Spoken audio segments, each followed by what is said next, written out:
എന്റെ ഇന്ത്യൻ പാസ്പോർട്ടിന്റെ ഇപ്പോഴത്തെ അവസ്ഥ കണ്ടോ? 4-5 ഹോളും പിന്നെ ബൈൻഡ് എല്ലാം കീറി ഒരു പരുവത്തിലുണ്ട്. ഇന്ന് രാവിലെ ക്യാൻസൽ ചെയ്യാൻ കൊടുത്ത ഇന്ത്യൻ പാസ്പോർട്ട് കയ്യിൽ കിട്ടി. കനേഡിയൻ സിറ്റിസൺഷിപ്പ് എടുത്തിട്ടും കുറച്ച് നാളായി, എന്നിട്ടും നമ്മൾ ഇതുവരെ ഇന്ത്യൻ പാസ്പോർട്ട് സറണ്ടർ ചെയ്തിട്ടില്ലായിരുന്നു. ക്യാൻസൽ ചെയ്തപ്പോൾ അതിൽ 2-3 സ്റ്റാമ്പും കുറച്ച് ഹോളും ഇട്ടിട്ടുണ്ടായിരുന്നു. പിന്നെ ഒരു ലെറ്റർ ഉണ്ടായിരുന്നു. ഈ ലെറ്റർ ആയിരിക്കും നമുക്ക് OCAക്ക് ആവശ്യം വരിക. ഞാൻ 2020 അവസാനമായിട്ട് ഇന്ത്യൻ പാസ്പോർട്ട് ഉപയോഗിച്ച് ട്രാവൽ ചെയ്തത്. നാട്ടിൽ നിന്ന് തിരിച്ച് എയർപോർട്ടിൽ എമിഗ്രേഷനിൽ വെച്ചിട്ടാണ് ഈ ബൈൻഡ് ഒക്കെ കീറി പാസ്പോർട്ട് 2 പീസായെന്ന് ഞാൻ അറിഞ്ഞത്. അന്നത്തെ ട്രാവൽ എന്ന് പറഞ്ഞാൽ 2-3 രാജ്യങ്ങളൊക്കെ കയറി ലേയോർ അല്ലാട്ടോ, അല്ലാതെ വെളിയിൽ ഇറങ്ങി 2-3 പരിപാടിയെല്ലാം പ്ലാൻ ചെയ്തിട്ടാണ് വന്നത്.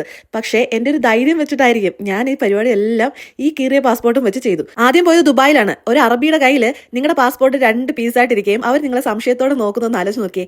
തലവെട്ടുവോ അതോ ജയിലിലിടുവോ എന്നുള്ളതിൽ എനിക്ക് ഏകദേശം ഉറപ്പായി. പക്ഷെ അവർ ഭയങ്കര ഫ്രണ്ട്ലി ആയിരുന്നു. നമ്മുടെ കാര്യം പറഞ്ഞു തന്നു. പിന്നെ പാസ്പോർട്ട് മാറ്റിയിട്ട് വേണം പോകാനെന്ന് പറഞ്ഞു. ആകെ 10 മണിക്കൂർ മാത്രമാണ് എനിക്ക് ലേയോർ ഉള്ളത്. ഞാൻ എങ്ങനെ പാസ്പോർട്ട് മാറ്റാനാ? ഞാൻ ആ പാസ്പോർട്ടും കൊണ്ട് തന്നെ അടുത്ത രാജ്യത്ത് പോയി, കാനഡയിൽ. അവിടെ വലിയ പ്രശ്നമൊന്നും ഉണ്ടായിരുന്നില്ല കേട്ടോ. പക്ഷേ ഞങ്ങൾ 2 ആയിട്ടാണ് ട്രാവൽ ചെയ്തത്. അച്ചാച്ചൻ നേരെ US-ലും ഞാൻ നേരെ കാനഡയ്ക്ക് വന്നത്. US-ൽ പോയ അച്ചാച്ചനെ കാനഡയിൽ നിന്ന് വണ്ടി എടുത്ത് എനിക്ക് ബോർഡർ കടന്ന് പോയി പിക്ക് ചെയ്തിട്ട് വരണം. ഞാനത് ചെയ്തു. അന്ന് അമേരിക്കക്കാരൊക്കെ കുറച്ച് ഫ്രണ്ട്ലി ആയിരുന്നേ. നമ്മൾ PR ഹോൾഡേഴ്സ് ആണോ വർക്ക് പെർമിറ്റ് ആണോ എന്ന് നോക്കാറില്ല. അവർ കുറച്ച് ഫ്രണ്ട്ലി ആയിരുന്നു തോന്നി. കാരണം അവിടെ വെച്ചു എന്റെ പാസ്പോർട്ട് 2 എമിഗ്രേഷൻ ഓഫീസറിന്റെ കയ്യിൽ കിട്ടിയപ്പം പുള്ളി വലിയ കാര്യമാക്കില്ല. എൻ്റെ അടുത്ത് പറഞ്ഞു നെക്സ്റ്റ് ടൈം വരുമ്പോൾ പുതിയ പാസ്പോർട്ട് എടുത്തിട്ട് വരണമെന്ന്. ഞാൻ പുതിയ പാസ്പോർട്ടിന് വേണ്ടി 2-3 തവണ ആപ്ലിക്കേഷൻ കൊടുത്തു. പക്ഷേ എനിക്ക് നല്ല ഹാർഡ് ടൈം ആയിരുന്നു പാസ്പോർട്ട് ഒന്ന് റിന്യൂ ചെയ്ത് കിട്ടാൻ.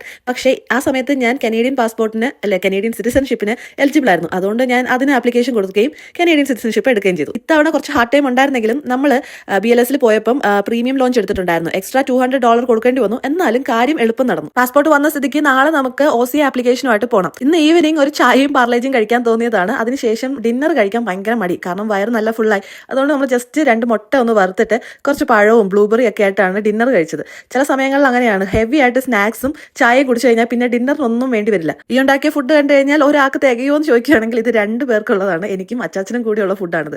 കാരണം പാർലേജ് നന്നായിട്ട് നമ്മുടെ വയറ് നിറച്ചിട്ടുണ്ടായിരുന്നു. എന്റെ കനേഡിയൻ സിറ്റിസൺഷിപ്പിനെ കുറിച്ച് പറഞ്ഞ മിക്ക വീഡിയോസിലും വരുന്ന ഒരു കമന്റ് ആണ്, ഇത് ഞങ്ങളുടെ നാടാണ്, ഇനി നിങ്ങളുടെ നാടെന്ന് പറയേണ്ടതാണ്. മനുഷ്യനെ ജാതിയും മതവും കൊണ്ട് മാത്രമല്ല, തൊലിയുടെ കളറും വർഗവും രാജ്യവും കൊണ്ട് പോലും തരംതിരിക്കരുത് എന്നാണ് എന്റെ ഒരു ഐഡിയോളജി. രാജ്യസ്നേഹം പൊക്കി പിടിച്ചുകൊണ്ട് വരുന്നവർക്ക് രാജ്യസ്നേഹത്തെക്കാളും വലുതാണ് മനുഷ്യത്വം എന്ന് പറയുന്നത്. അതുകൊണ്ടാണ് നമ്മൾ പലവർക്കും തന്നെ രാജ്യസ്നേഹത്തിന്റെ പേരിൽ മറ്റൊരു നിരപരാധിയെ കൊല്ലാൻ തോന്നാത്തത്. ഈ പക്ഷികളെയും മൃഗങ്ങളെയും പോലെയൊക്കെ തന്നെ നമുക്ക് മനുഷ്യന്മാർക്കും ഒരു രാജ്യവും വരമ്പും ഇല്ലാതെ പലയിടത്തും പോകാൻ പറ്റിയായിരുന്നെങ്കിൽ എത്ര നല്ലായിരുന്നു അല്ലേ? ഏതായാലും അതൊന്നും ഇനി ഒരിക്കലും പോസിബിൾ ആവില്ല എന്നറിയാം. ഞാൻ എപ്പോഴും ഇങ്ങനെയാ, ഒരു കാര്യം പറഞ്ഞു തുടങ്ങി കഴിഞ്ഞാൽ നന്നായി കാട് കയറി കാര്യങ്ങൾ പറഞ്ഞു പോകും. ഏതായാലും ഇന്ന് നമ്മൾ OCAക്ക് വേണ്ടിയുള്ള ഫോട്ടോ എടുപ്പൊക്കെ കഴിഞ്ഞിട്ട് നേരെ ആപ്ലിക്കേഷൻ എല്ലാം ഫില്ല് ചെയ്ത് ടൊറന്റോയിലേക്ക് പോവാണ്. ടൊറന്റോയിലാണ് നമുക്ക് 2 ഓഫീസുകളുള്ളത് BLS-ന്റെ. അവിടെ ചെന്നപ്പോൾ ചെക്ക് ലിസ്റ്റിൽ പോലും ഇല്ലാത്ത പല ഡോക്യുമെന്റ്സും ചോദിച്ചിട്ടുണ്ടായിരുന്നു. ഏതായാലും OCA ആപ്ലിക്കേഷൻ പെട്ടെന്ന് നടക്കാൻ പോകുന്നില്ല.